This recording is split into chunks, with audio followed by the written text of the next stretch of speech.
The Tennessee Solar Go-Kart Challenge is the first of its kind for this region. This project engages high school students with converting a go-kart that is gas-powered to solar-powered.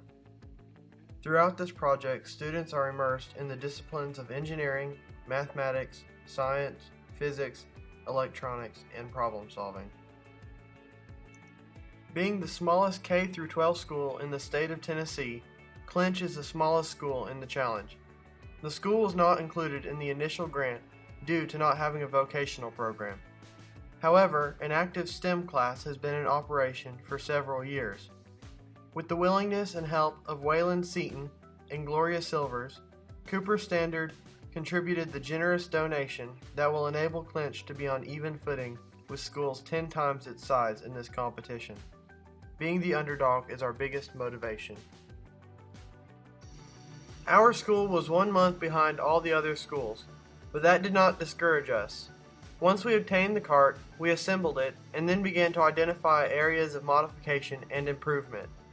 Our main goal was to reduce weight and friction with having a vehicle that would do well in both the speed and endurance races. We began to remove all unneeded items, such as the rear rack, gas tank, and all other metal items were cut off and ground smooth. The team decided on their theme, and the kart had to be repainted.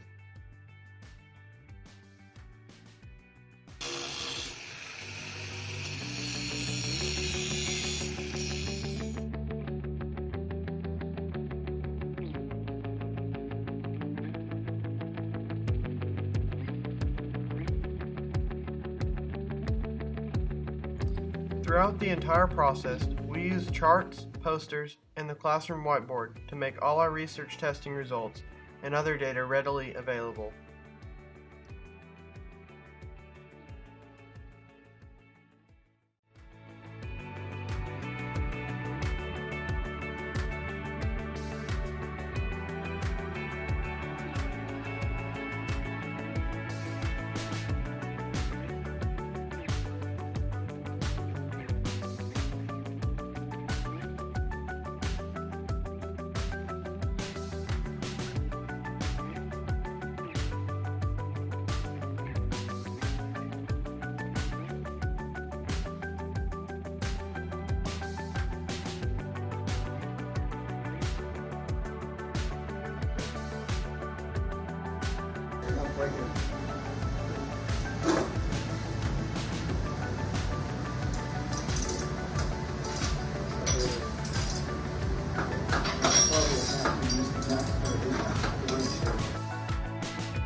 Wait a second.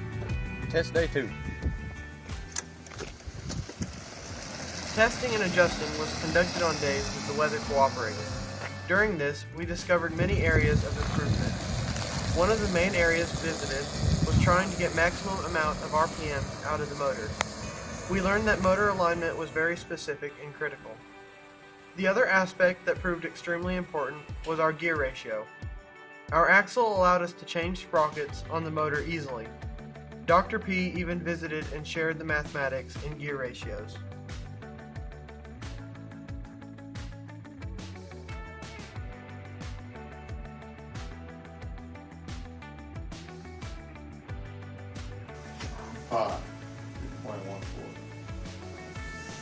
.14. 50.2. Okay, now, last question here. We're almost there. Go back to Christian's question. Ready, Christian? Yeah. We got 103 saved here, so we're going to find out if you're right, okay? Once the kart was reassembled, we had to affix our solar panels. The entire class researched and discovered that monocrystalline panels are lighter and more efficient than poly or crystalline panels. We then began to decipher which configuration gave us the most wattage per pound per dollar.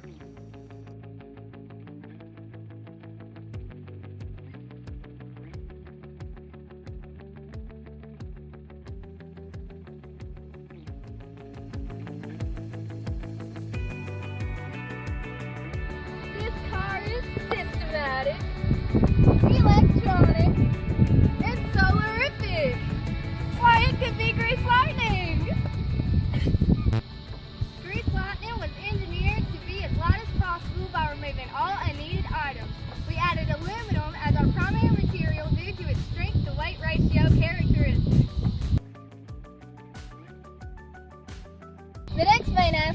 that was applied to Grease Lightning was to reduce friction. The team examined the cart and identified areas that we could modify that was allowed by the project guidelines. Now let's take a look at Grease Lightning and how it was then transformed.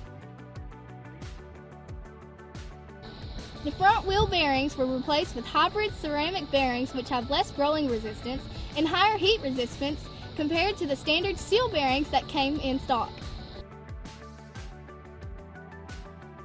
The one improvement that separates Grease Lightning from other carts is the aluminum axle and the axle components. By replacing the stock rear with the aluminum, we reduced our weight by 7 pounds. Made our rear axle with water to help stabilize our top-mounted panels and gave us better options for adjusting our gear ratio. Also when doing this axle rebuild, we changed our cart to a dead axle conversion. This allows one wheel to be powered and the other remaining wheel to be free spinning. This will greatly help reduce friction when driving around corners.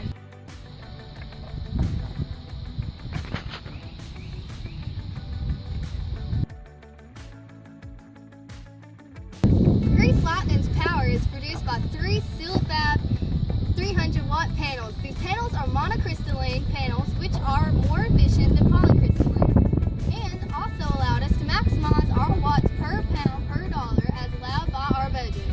This panel configuration can produce a max of 900 watts of energy in the optimum environment. This is very important due to the energy demands of our motor at full power is 2400 watts.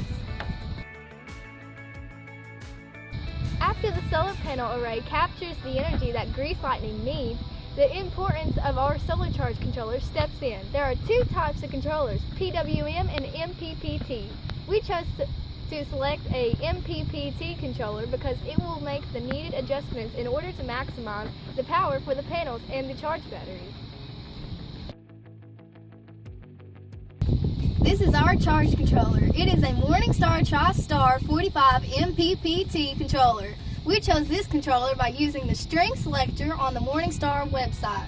This controller had to be able to handle a peak voltage of 121 volts that our array could produce. This controller is rated safely to 150 volts and 45 amps and has a 99% efficiency. The next big feature of Grease Lightning is the battery bank. We replaced the batteries here on the car in order to offset the weight of the driver and in order to keep our center of gravity low.